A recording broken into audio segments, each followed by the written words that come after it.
আমি রাগ করেছি আমার এই ভাইয়ের উপরে যে এখানে তো আমি ভাষণ দিতে আসিনি, আমি এখানে তাদের পাশে দাঁড়াতে এসেছি। একটা কথা শুধু বলতে চাই, যে কথাটা এখানে এসছে যে আমরা দীর্ঘ 15-16 বছর লড়াই করেছি, তাই না? হাসিনার বিরুদ্ধে লড়াই করেছি তো। আপনাদের এখানে খুব কম লোক আছে যার বিরুদ্ধে মামলা হয় নাই, হয়েছে না? কোর্টে যেতে হয়েছে, এখানে মারা গেছে লোকে, এখানে আপনারা মামলায় কোর্টে যেতে অস্থির হয়ে গেছেন, সেই অবস্থাটা অবসান হয়েছে, তাই না? কিন্তু এটা এই অবসানটা, এই সময়টাকে আমাদের ধরে রাখতে হবে। স্যান্ডেলিনা সো, রূপচর্চায় আভিজাত্য। যদি আমরা একটা ভালো নির্বাচন করতে পারি, সেই নির্বাচনের মধ্যে জনগণের প্রতিনিধিকে নিয়ে আসতে পারি, তাহলে আমাদের সমস্যার কিন্তু সমাধান হবে। প্রিয় বন্ধুগণ, আরেকটা কথা আমাদের মনে রাখতে হবে যে আজকে এই বিজয়কে, ছাত্র জনতার যে বিজয়, সেই বিজয়কে নস্যাৎ করার জন্য একটা মহল কাজ করছে সচেতন ভাবে।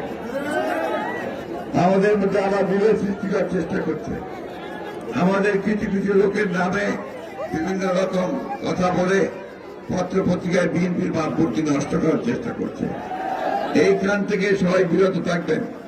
যদি কাউকে দেখেন যে চাঁদাবাজি করছে বা দখলদারি করছে, তাকে ধরে সাথে সাথে পুলিশে দেবেন অথবা আপনারা আর্মির কাছে দেবেন।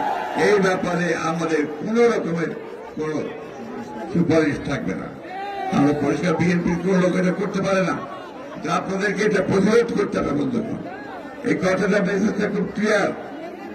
আমরা বন্যা দুর্গত মানুষের পাশে দাঁড়াতে এসেছি, আমরা দাঁড়াবো।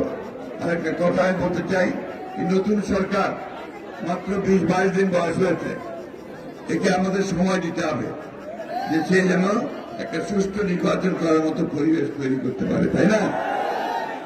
আগে ভাগে বেশি কথা বলা ঠিক হবে না। সমস্ত রাজনৈতিক দলগুলোর সঙ্গে আলোচনা করে আমরা গিয়েছিলাম, আমরা বলেছি যে আলোচনা করে বসে সকলে যা চায় মানুষ, সেইভাবে একটা নির্বাচনের ব্যবস্থা করতে হবে।